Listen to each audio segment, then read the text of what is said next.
How's it going, guys? Mark from Behind the Gorilla. Harris isn't with me here today because he's at a bachelor party, so I'm having to do this immediate review on my own.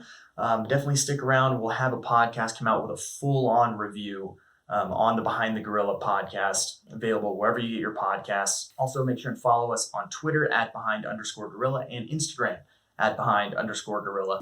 The show's been on a little bit of a hold as of late as I've been moving, but we're going to get back into doing the crazy, weird, and insane world of wrestling. So, of course, our patron saint is none other than David Arquette, and the film You Cannot Kill David Arquette is finally here, and it is everything I could have ever hoped it would be. We have been waiting for months and months and months to finally be able to see this fantastic documentary. It was supposed to come out back in March at the South by Southwest Film Festival. Really pumped up for that to happen. And then, of course, COVID hit, and it kind of put everything into a weird frenzy, which we're still in the middle of, but was finally released out on digital and streaming. So please check that out. I bought mine on Vudu. That's where I keep all my digital movies. I finally got to watch it earlier today. Let me just say, it was worth the wait. As someone who has followed David Arquette's return to wrestling really, really closely, it wasn't as much of a surprise with a lot of stuff for me as it was just so refreshing and so much fun to be able to see this transformation of this guy who wanted to change his life both physically, mentally, and professionally, doing one of the most difficult jobs in the world, which is, of course, professional wrestling, and trying to turn something that he loved and that everyone hated him for into something positive. Just imagine the strain that he went through over those 18 years, where he's a huge wrestling fan. That's why he made the movie Ready to Rumble. And he gets to do one of the coolest things ever, which is be a part of the actual show, wrestle in actual matches, and win the World Heavyweight Championship. And then he's immediately ostracized from the business. Everyone who's involved in wrestling doesn't like him. He's seen as a joke. He's seen as someone who ruined the business. He's seen as one of the most embarrassing things that has ever happened to wrestling. Imagine living with that.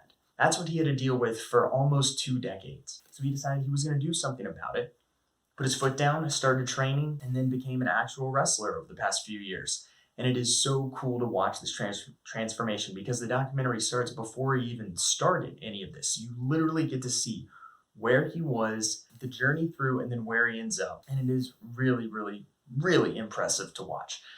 It's hard to watch at some parts because some parts are really, really brutal. It was a brutal spot he was in. It was, tough physically, tough mentally, emotionally, and it's hard. It's painful to watch some of that stuff. But knowing where he ended up getting to and then seeing those triumphs are so, so satisfying. Some of the parts I loved were his first day of actual wrestling practice, at least on the documentary. That was so cool to watch. I got like goosebumps watching that. Just seeing how happy he was getting to do it for real for the first time was fantastic. Him going down to Mexico, that's a part I didn't know a lot about. So that was new. His training down there with those guys. The street wrestling, I've never seen that before. That was really, really cool. Him having to learn how to adapt in these different situations. Him doing that lucha show and having him hit that Hurricane Rana he couldn't do earlier. And, the fans really embracing that was awesome. Him getting to wear the mask was awesome. By the way, I need one of those.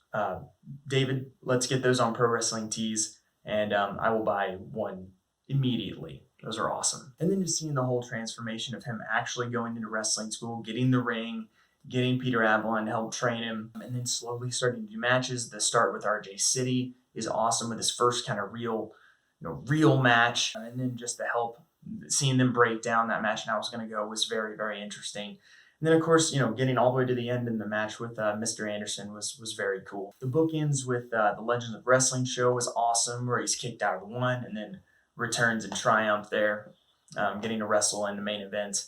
Fantastic. Getting to see little bits and pieces from other wrestling stars who helped him or saw him along the way was very cool too. And ultimately, just a very, very feel-good piece, something that you can feel uplifted in watching.